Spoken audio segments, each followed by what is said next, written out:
I watched a movie called Companion. Have you heard of it? Actually, quite decent. I wouldn't say the best, so don't go out rushing it. Don't go out saying, "Oh, Agostina recommended me this movie and it's fucking terrible." I'm not saying it's brilliant, but it did really throw up some interesting questions for me. Oh shit, my head is upside down for some reason. It did throw up some very interesting questions that I thought I would speak about on this particular pod. Namely, the way we humans would ultimately treat robots or companion bots or whatever they're going to be called, right? You know, obviously Tesla have their one, right? And a lot of companies, I think there's one company actually that's actually competing with Tesla. I saw another company that's making a sort of like Westworld version of a bot and stuff, whatever. So essentially it follows this actor, the one from The Boys, actually. What's his freaking name? Let me get the cast up here so you can see what I'm talking about. It follows a guy called Jack Quaid, right? Jack Quaid from The Boys. He plays one of the lead stars in it called Josh. And then the bot is played by this lady called Sophie Thatcher, who's called Iris. And essentially what it follows is Iris's, yeah, to give you, by the way, spoiler alert, if you're going to watch it, spoiler alert, cool. It follows these two main actors and essentially their characters. Josh is the human who's dating the robot called Iris, but Iris doesn't know she's a robot. That's the whole point of the thing. They don't know they're robots, right? But they are, I think they're called love companions. I forgot what the name of it, but I think they're called companions. And essentially the idea behind the companion is that it's meant to be like, you know, your companion and shit. And you get it, you get delivered to your house, and you have this process where you kind of have a love connection. You kind of, you know, you look it in the face, it kind of scans your face and shit, and it creates this like narrative, this story about how you met. And then that kind of is what it kind of, you know, uses as anchor point to talk about love. And then throughout the series, you know, it's kind of him sort of struggling with the fact that he's dating a robot. Anyway, long story short, in the movie, they go and visit their friend, this woman called Kat. Kat is hosting them at some retreat somewhere in the middle of the woods. And she's dating this billionaire guy called, this guy, Rupert Friend, the actor. I don't know what his name is on the show. I forgot his, no. I think his name is Kiev or Kylo. I don't know, some Russian name. So she's hosting them. She's hosting a retreat, a little dinner thing. But unbeknownst to Iris, Josh and Kat have conspired to make a plot to kill her Russian oligarch, gangster, Russian mafia guy, boyfriend, because they want to steal his money. And the whole idea behind it was that they want to kill him by using Iris, because they know this guy's a little bit creepy. So they want to get Iris and this guy alone so that he can come onto her.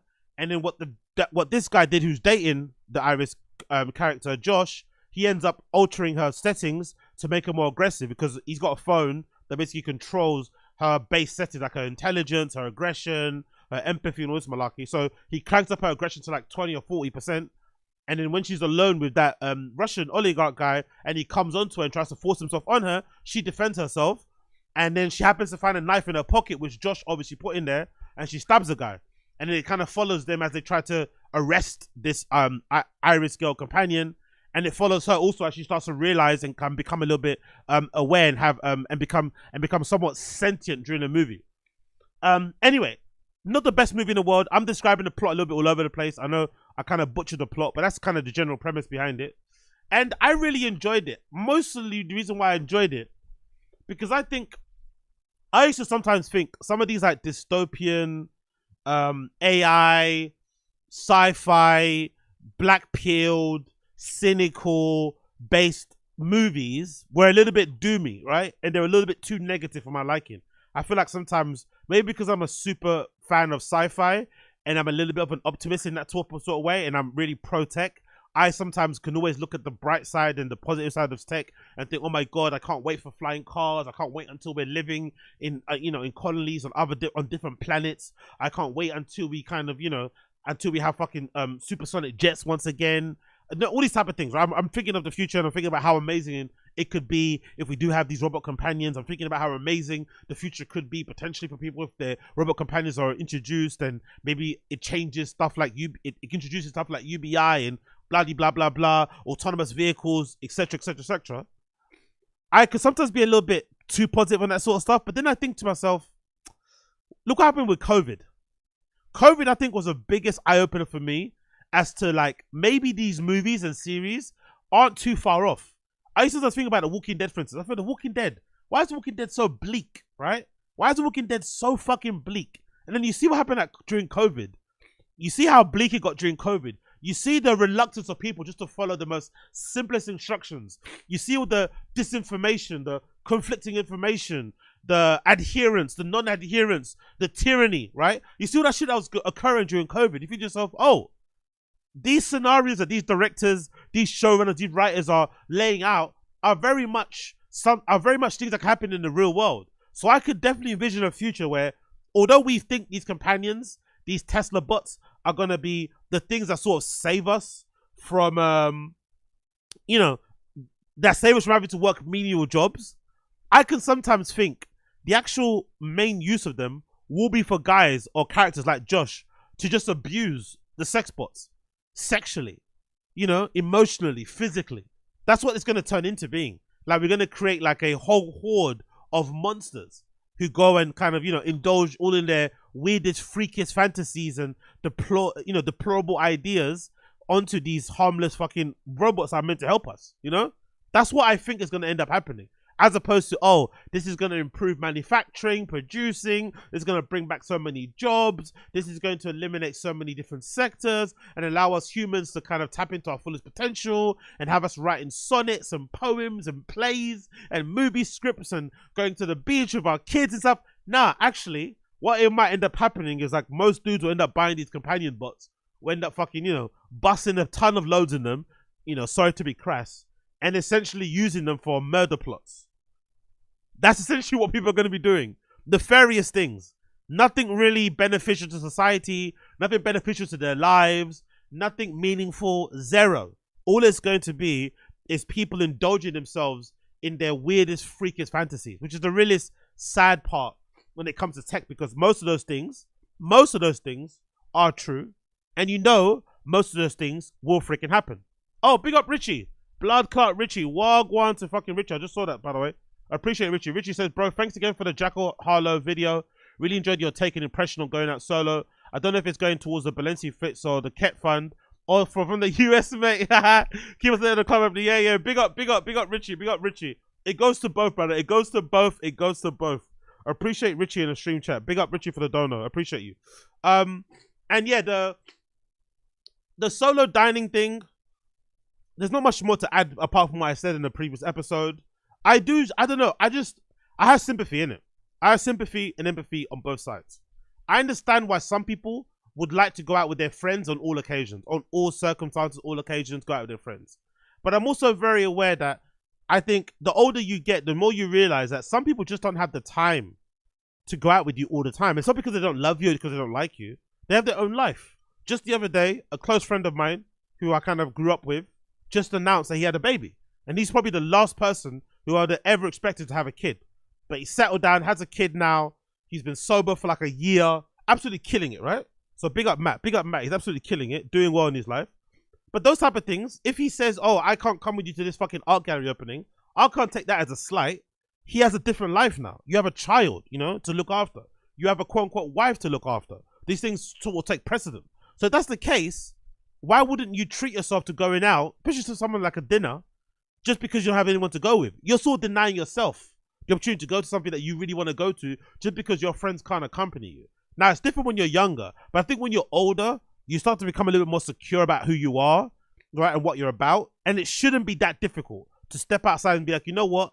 Let me go to this thing that I enjoy going to anyway. And if somebody wants to tag along, cool, but just go. And if you really want to be cheeky, which I would never do, but if you want to be cheeky and you really want company, why not just go out and just post a picture on the Instagram stories and fish for company? Be like, oh my God, this place is so fucking amazing. I can't wait to come back again.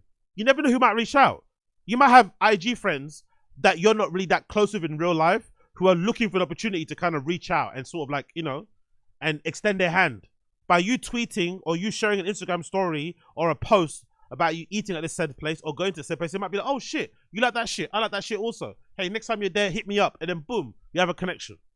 But at the fundamental base of it, you should always be comfortable to be in your own skin and to be your own company, basically. Because unfortunately, the older you get, the more the people that you relied on to be there for you won't be there for you. Sometimes because they don't like you anymore. That could be also a thing.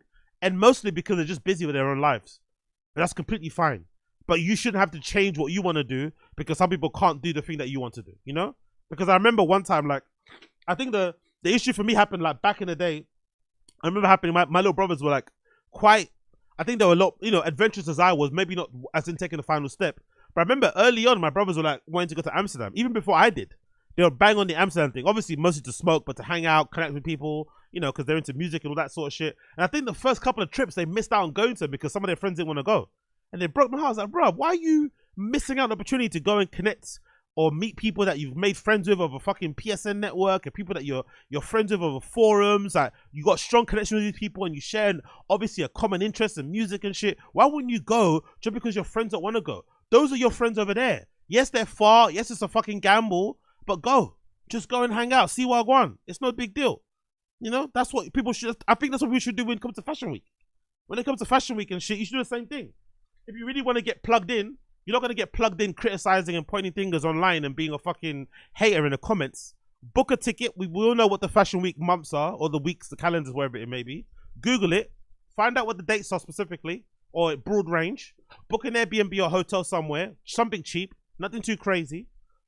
Paris, they have one. Paris hotels are fucking insane. I stayed at one Paris hotel where the bathroom was in the corridor, like an actual hotel. Don't worry, that's okay. But that's the thing that happens. The bathroom was in the corridor, but the shower was in the room. So it's like you had to come outside to go to, like, anyway, whatever.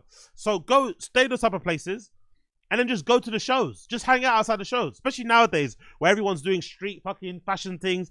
And one thing I remember seeing when I went to my first Paris Fashion Week, at that time I was invited by Off-White, RP Virgil, was that there was a bunch of people, and I guess back then was different because it's 2017. It must be worse now.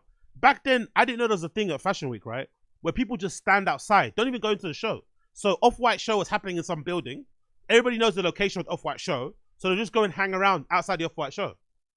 And I saw some girl get out of her car 2 or 3 times to have somebody take pictures of them, right? And then she didn't go into the show. She just walked down to the street, went somewhere else. And then she came back later to like do the whole exit thing. And everyone's hanging around on their phone, you know, trying to look incognito, or someone takes a picture of them and all that sort of shit. That's a standard thing that happens across the board. So bet on yourself, go outside, take a punt, it'll be all right.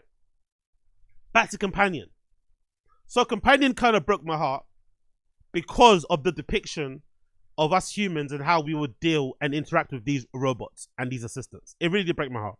It really did fucking break my heart. But I understand it. I understand because, as I said previously, what happened with COVID kind of opened my eyes to how we actually act in a crisis, and how, for the most part, there were so many people willing to just like say no to the vaccine, say no to wearing masks, say no to social distancing instantly without really any evidence, just because they were like upset that someone was telling them to do something. It made me realize, oh shit, it would actually be like the stuff like The Walking Dead would actually happen. You know, it could happen. That scenario could kind of play out in real life because most people are not that compliant, if that makes sense, right? They're not that compliant. They're not that, you can't easily, you know, tell people what to do. It doesn't really work that way. No matter how much you try and scare them or whatever it may be, people have questions. People have their doubts, especially nowadays with people having their own platforms to speak and say whatever they want to say.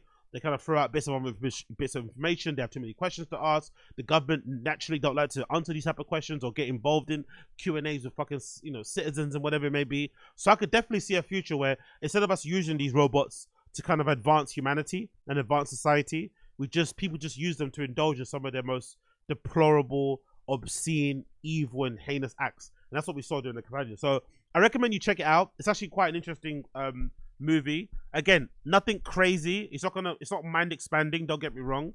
But if you are looking for something to watch, I recommend it. If you are looking for something to watch, I recommend it. It's called The Companion.